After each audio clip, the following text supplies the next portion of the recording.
नमस्कार मित्रांनो, स्वागत आहे आपल्या सर्वांचे आमच्या शेती आणि विज्ञान या मराठी यूट्यूब चॅनलवर।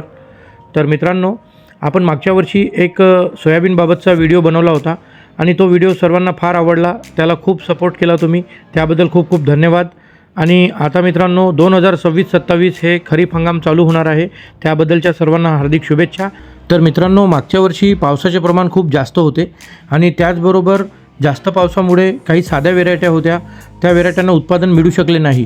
परंतु पावसाला सहनशील असलेल्या काही बुरेल व्हेरायट्या होत्या, ज्यामध्ये बुरेल शेंगाचे प्रमाण असते, असे सोयाबीन पिकीस उपयुक्त ठरले आणि त्यामुळे चांगले उत्पादन शेतकऱ्यांना मिळू शकले। तर याकरता लोकांची पहिली पसंती ही बुरेल शेंगाचे सोयाबीन हेच बनलेले आहे। तरी यावर्षी हवामान खात्याच्या अंदाजानुसार पाऊस कमी आहे असे सांगले जात आहे आणि आपण सुद्धा वृत्तपत्र किंवा बातम्यांमधून ऐकतच असाल की यंदा पावसाचे प्रमाण फार कमी आहे। तर त्यामुळे मित्रांनो, शेतकऱ्यासमोर असा प्रश्न उभा होतो की जास्त पावसात जे उपयोगी पडले ते बुरेल शेंगाचे सोयाबीन महत्त्वाचे की जे साधे वाणं होते, जे चोपड्या शेंगाचे सोयाबीन होते ते महत्त्वाचे। तर आपण याबद्दलची आज माहिती जाणून घेऊया। तर मित्रांनो, सोयाबीनच्या माहितीबद्दलचा व्हिडिओला सुरुवात करूया आणि व्हिडिओ आवडल्यास नक्की लाईक, शेअर आणि सबस्क्राईब करा। आपल्या सोयाबीन उत्पादक शेतकऱ्यांपर्यंतसुद्धा हा व्हिडिओ फॉरवर्ड करून पोहोचू द्या। तर मित्रांनो, मागच्या वर्षी पाऊस जास्त होता आणि यावर्षी हवामान खात्याच्या अंदाजानुसार पाऊस फार कमी आहे। तर मागच्या वर्षी जास्त पावसात ज्या सुटेबल व्हेरायट्या होत्या, जसे की बुरेल शेंगाचे जे सोयाबीन असते त्याला जास्त पाण्याची गरज असते, त्यामुळे त्याचे उत्पादन हे चांगले वाढीव आले। आणि जे साधे सोयाबीन होते, ज्यांना पाण्याचं म्हणजे जास्त प्रमाण लागत नाही, अशा सोयाबीनांना थोडा मार बसला आणि त्यांची पिकी फार कमी झाली। तर अशा परिस्थितीत मित्रांनो, यावर्षी थोडी विपरीत परिस्थिती आहे। तर आपण दोन्ही सोयाबीनमध्ये जसं कोणतंही एक न निवडता बुरेल सोयाबीन आणि त्याच्यासोबतच साधे सोयाबीनसुद्धा ठेवले तर आपण फायद्यात राहू शकतो। तर या व्हिडिओमध्ये मित्रांनो आपण सोयाबीनच्या काही व्हेरायटींची माहिती बघूया। तर हे थोडे चांगलेच पिकणारे सोयाबीन आहे आणि चांगल्या कंपन्यांचे सोयाबीन आहे। तर चला व्हिडिओला सुरुवात करूया। तर मित्रांनो, हे आहे रवी सीडचे समृद्धी, हे एक बुरेल वाण आहे। तसेच बुस्टेड सीडचे हुतुतुतू हे बुरेल वाण आहे आणि हे गेम चेंजर हे सुद्धा बुरेल वाण आहे। तसेच विगोर सीडचे 999 हे सुद्धा एक बुरेल वाण आहे आणि विगोर सीडची ही रेग्युलर मालविका व्हेरायटी जी चोपड्या शेंगांमध्ये येते। तसेच मित्रांनो, कृषी गोल्ड 151 हे सुद्धा चोपड्या शेंगाचे वाण आहे आणि हे रिसर्च व्हेरायटीमध्ये येते। जसे मालविका रिसर्च आहे तसेच हे सुद्धा रिसर्च आहे। मागच्या वर्षी फार छान याचा रिझल्ट आपल्याला मिळाला। तसेच मित्रांनो, बापना 111 हे सुद्धा रिसर्च आणि चोपड्या शेंगाचे वाण आहे। तसेच विगोर सीडने एक नवीन उत्पादन केलेले आहे 7007 हे एक नवीन व्हेरायटी यंदा आपल्याला विगोर सीडची बघायला मिळणार आहे। तर मित्रांनो, आता सोयाबीनबद्दलची बुरेल वाणाची माहिती बघूया। हे करिश्मा 999 म्हणजेच विगोर सीडचे नवीन वाण आहे। तसेच गेम चेंजर एशियन आणि बूस्टर हे सुद्धा एक बुरेल वाण आहे। तर आता सर्वप्रथम आपण विगोरचे करिश्मा 999 बघूया। हे एक बुरेल व्हेरायटी असून याचे 98 दिवसापर्यंतचे मुदत आहे, म्हणजेच 92व्या दिवसापासून ते 98 दिवसापर्यंत एवढा कालावधी याचा सांगितलेला आहे आणि ही सर्व माहिती आम्हाला कंपनीमार्फतच मिळत असते। तर तसेच हे गेम चेंजर हे सुद्धा सोयाबीन पांढऱ्या फुलाचे तसेच बुरेल वाण आहे आणि ही बुरेल व्हेरायटी असून हिचंसुद्धा कालावधी 92 दिवस ते 95 दिवस एवढा सांगितलेला आहे, म्हणजेच या अर्ली व्हेरायट्यामध्येच येत असते हे। आणि सोबतच बुरेल वाण असल्यामुळे ते एक रिसर्च व्हेरायटीसुद्धा आपण याला म्हणू शकतो।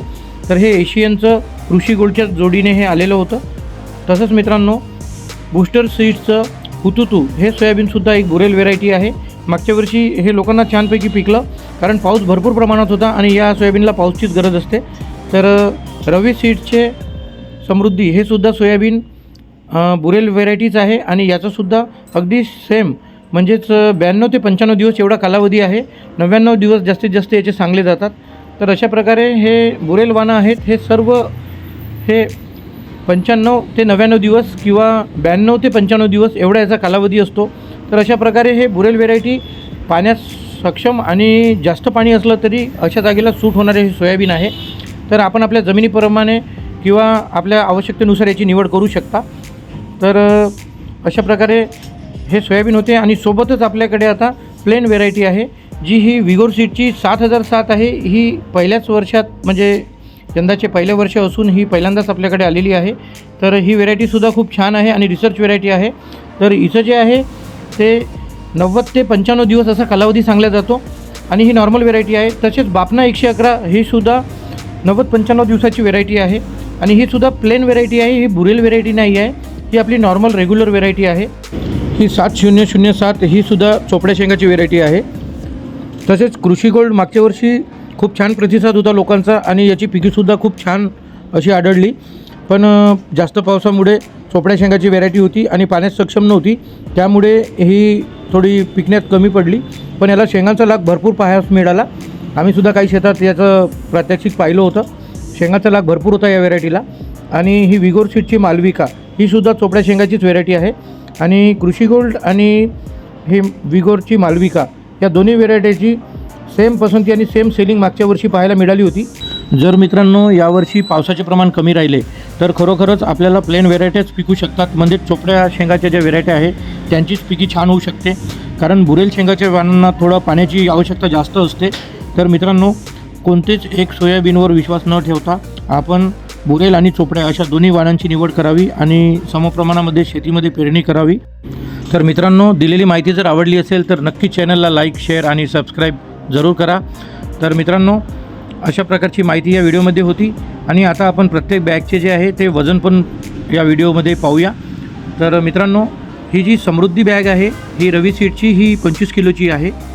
तसेच बूस्टर सीड जे आहे याचं हुतुतूसुद्धा 25 किलो देते। गेम चेंजर हे एशियनचं सोयाबीन आहे, हे सुद्धा 25 किलो आणि हे 999 विगोर जे आहे करिश्मा हे सुद्धा 25 किलोची बॅग आहे।